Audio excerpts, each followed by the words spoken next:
Good morning मेरे प्यारे बच्चा लोग, क्या हाल चाल। मैं देवेश सर आप सबको फिर से क्लास 10 के मैथमेटिक्स चैप्टर के एक और नए वीडियो में आ चुका हूं। तो आप सबको मैथ को इजी बनाने के लिए हम एक ऐसा, जैसे कि आपको बिना कोचिंग बिना किसी संस्था के आपको टॉप कराने आ चुके हैं। ठीक है, एक डाउट क्लियर किया जाएगा आपको इस सीरीज में। आपको पूरा मैथमेटिक्स सीरीज क्लास 10 का मिलेगा आपको, हर एक चैप्टर, हर एक एग्जांपल का, हर एक चैप्टर का, हर एक चीज का। ठीक है, फॉर्मूला वाइज, फॉर्मूला से हर चीज मिलेगा, परमेयकरण हर चीज। ठीक है, चलते हैं, आपको आते हैं। तो हम लोग इससे पहले वीडियो में क्या पढ़े थे? एग्जांपल नंबर 2, एग्जांपल मतलब 1.3 पर में पढ़े थे, 1.4 पढ़े थे। आज हम पढ़ेंगे √2, √3 और √5 को सॉल्व करेंगे। ठीक है, √3 और √5 को सॉल्व करेंगे। ठीक है ना, चलो चलते हैं √3 और √5 को सॉल्व करने। तो ये बहुत इजी है, बहुत इजी और बहुत हल्का में आता है। ठीक है, और ये हमेशा इंजीनियरिंग बना रहता है। ठीक है, √2 भी आता है तो, और √3 और √5। ठीक है, तो आते हैं √3। ऐसा कि मान लेते हैं, लिखता है सिद्ध कीजिए, कहता है सिद्ध कीजिए, सिद्ध कीजिए √3 एक क्या है, अपरिमेय संख्या है। सिंपल में हम लोग करते हैं एडिट इसको, फिर में बनाते हैं। सबसे पहले परिमेय संख्या है तो हम क्या करेंगे, परिमेय को अपरिमेय को परिमेय मानेंगे। तो यहाँ पे लिखेंगे माना कि √3 क्या है, एक परिमेय संख्या, एक परिमेय संख्या है। ठीक है, इतना हुआ। एक अपरिमेय संख्या है। ठीक है, क्या है, अपरिमेय संख्या है। ठीक है, अपरिमेय संख्या है। ठीक है, फिर क्या लिखेंगे, परिमेय संख्या, सॉरी परिमेय संख्या। और परिमेय संख्या क्या होता है, परिमेय संख्या होता है p/q के रूप में। क्या होता है, p/q के रूप में। और p/q को हम लिखेंगे कि p नॉट इक्वल टू 0 और p और q, q क्या है, सअभाज्य संख्या। क्या है, सअभाज्य संख्या, सअभाज्य संख्या, सअभाज्य संख्या है, जिसमें कोई उभय जो यहाँ पे जिसमें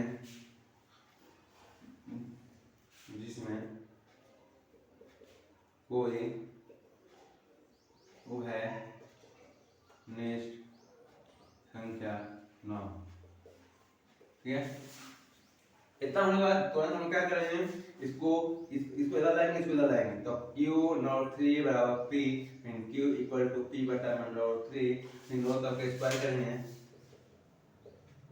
दोनों तरफ वर्ग करने पर, ठीक है, वर्ग करने पर कितना हो जाएगा, तो q का स्क्वायर इक्वल टू p बटा √3 सबका स्क्वायर हो जाएगा।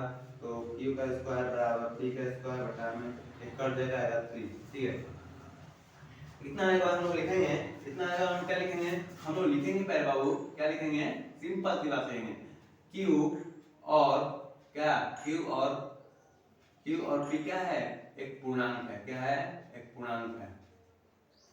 ठीक है, तो p का स्क्वायर अगर 3 से विभाजित है तो p भी आता लिखेंगे, आता पता चलेगा। तो p का स्क्वायर 3 से विभाजित है तो p भी 3 से विभाजित होगा। ठीक है, अब आगे आते हैं, सेम इसी के जैसा क्या करना है, इसी के जैसा यहाँ पे उतारेंगे हम। ठीक है, सेम इसी के साथ माना कि p बटा में 3 बराबर k, तो p बराबर 3k हो जाएगा ना। तो यहाँ पर q स्क्वायर था, p का स्क्वायर था, 3 था, तो यहाँ पर कर देंगे 3k का स्क्वायर बटा में 3, तो हो जाएगा 9k का स्क्वायर बटा में 3, कटेगा 3 आएगा, तो 3k स्क्वायर इतना आएगा ना, बटा में क्वेश्चन एक आएगा। ये तो 3 का है, गुणा में आप लिख सकते हैं 9k का q का स्क्वायर बराबर 3k स्क्वायर। यहाँ क्या है, गुणा में जाएगा, क्या होगा, भाग में जाएगा, k का स्क्वायर बराबर q का स्क्वायर बटा में 3। यहाँ पर क्या हो रहा है ना, यहाँ पर क्या हो रहा है, q स्क्वायर, अतः q का स्क्वायर 3 से विभाजित है, विभाजित है। तो क्यू भी क्या हो गया, क्यू भी 3 से विभाजित होगा। हुआ इतना हुआ ना। अब आगे आते हैं, यहाँ पर लिखते हैं, क्या लिखेंगे यहाँ पर सिंपल सा लिखेंगे P और Q का कोई, या P और Q का उभयनिष्ठ P और Q का उभयनिष्ठ 3 है, वही संख्या 3 है। तो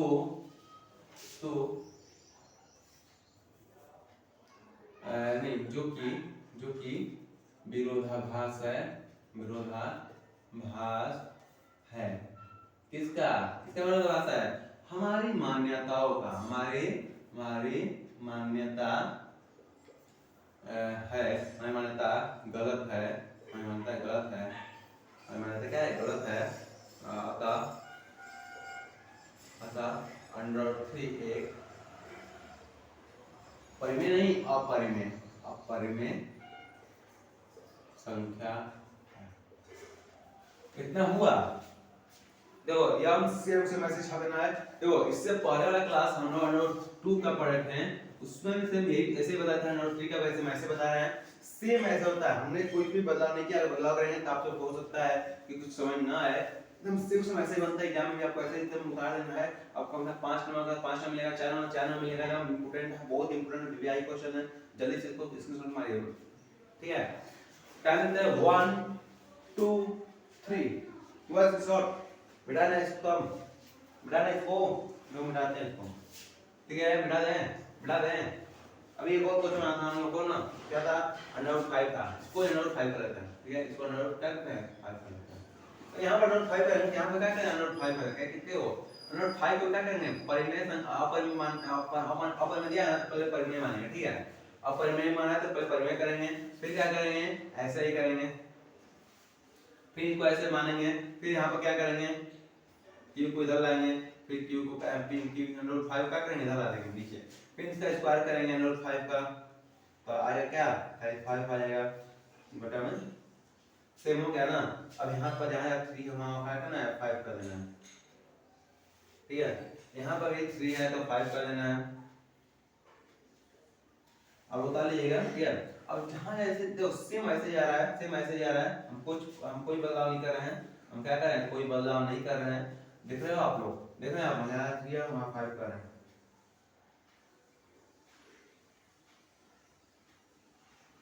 ठीक है? ठीक है ना? इतना हुआ। यहाँ से भी कर देते हैं जल्दी से। हाँ, ठीक है। हाँ, अब यहाँ पर कुछ डाउट है तो बोलो। अब कोई डाउट है तो बोलो, यहाँ पर कुछ डाउट है तो बोलो। सेम वही है। देखो इसमें क्या किया हम लोग? इसमें क्या किया थोड़ा समझ लो। प्लेस मान लो, इसको थोड़ा समझाते हैं। 1 2 3 4 5, ठीक है? मान लिया स्क्रीनशॉट ना। देखो यहाँ बता दिया है। पहले अपरिमेय क्या करना है? मतलब 5 को अपरिमेय से क्या करना है? पहले क्या करेंगे? अपरिमेय को परिमेय लिखेंगे। फिर इसको परिमेय क्या होता है? परिमेय का p बटा q के रूप में होता है, और p बटा q का होता है पूर्णांक होता है, और q नॉट इक्वल टू 0 होता है, और उसका कोई वनिश नहीं होता, ठीक है? एकदम समझ में आया? अब इसको क्या करेंगे? इसको इधर लाएंगे, इसको क्या करेंगे? इधर लाएंगे, ठीक है? इसको इधर लाएंगे, इसको इधर लाएंगे, तो किए ना यहाँ पे? यहाँ तो कर दिए। यहाँ करने के बाद दोनों तरफ का स्क्वायर कर दिए। स्क्वायर करने के बाद देखो, स्क्वायर करने का p का स्क्वायर हो जाएगा, 5 का अंडर कट जाता है, ठीक है? कट जाएगा तो आएगा खाली 5 आ जाएगा, ठीक है?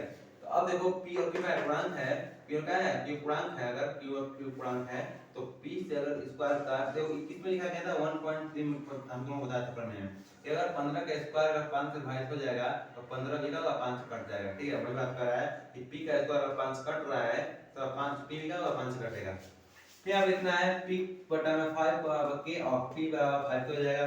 फिर तो आएगा देखो ये रखना है, इसको मान लो समीकरण 1 रख सकते हैं, या लिख सकते हैं समीकरण 1 में। तो 1 में p का मान रखने पर ऐसे ही मान सकते हैं, इसको अगर 2 मान लेंगे आप, ठीक है? ऐसे ही मान सकते हैं। यहाँ पर k का यहाँ पर k का मान रख देंगे, k का मान रख देंगे, k का मान कैसे आ जाएगा p बटा में 5 हो जाएगा बराबर q का स्क्वायर है, देखो यहाँ पर स्क्वायर है तो क्या होगा नोट हो जाएगा, तो q ये हो जाएगा, तो हो जाएगा q बटा में नोट 5 हो जाएगा। ठीक है, ऐसे हो सकता है। ठीक है, तो ऐसे मतलब p क्या करना है, p का स्क्वायर देखो इसको वन रख देना, p क्या करना है यहाँ p और 5 कर देना है, 5 को बेचना है, उसको करना है। फिर यहाँ देखो सेम ये वाला जो चीज है ना सेम ऐसे आ गया, ऐसे आया है ना, सॉरी ऐसे नहीं आया, ऐसे आया। ठीक है, ऐसे आया, तो अब क्या करेंगे 5 को यहाँ इधर से क्या करेंगे, इधर से गुणा करके यहाँ था ना, इधर भागा है ना, यहाँ गुणा में क्या होगा भागा में जाएगा, इधर आया ना भागा में। अब क्या करेंगे मतलब q का स्क्वायर 5 से कट रहा है तो q भी क्या होगा 5 से कटेगा। q का स्क्वायर अगर मान लो कि 12 का स्क्वायर 4 से कट रहा है तो 12 का होगा 4 से कटेगा, जरूरी है। ठीक है, तो ऐसे कटा देना है, फिर 5 यहाँ लिखना है p और q का है 1/5 है। तो जो कि हमारा विरोधाभास होता है, किसका विरोधाभास कौन सी गलती है, तो हम लोग शुरू में क्या मानते हैं अपरिमेय को परिमेय मानते हैं ना, वही चीज का है हमारा विरोधाभास है, हमारी मान्यता गलत होती है और 5 का है अपरिमेय संख्या है। यहाँ तक वो सबका, यहाँ तक हुआ। आपको होमवर्क देते हैं तो जो कि हमने तो पिछले क्लास में पढ़ाया था √2 को बनाना है फिर से, और 2 √3 √5 इस तीनों को कम से कम 5 बार तो मिनिमम बनाना ही बनाना है, लिखना ही लिखना है। मिलता है नेक्स्ट वीडियो में, तक के लिए बाय बाय। और आए हो चैनल पर पहली बार, चैनल सब्सक्राइब करके नहीं जाना जरूरी है, एकदम जरूरी है। ठीक है, तो मिलता है नेक्स्ट वीडियो में, टाटा बाय बाय।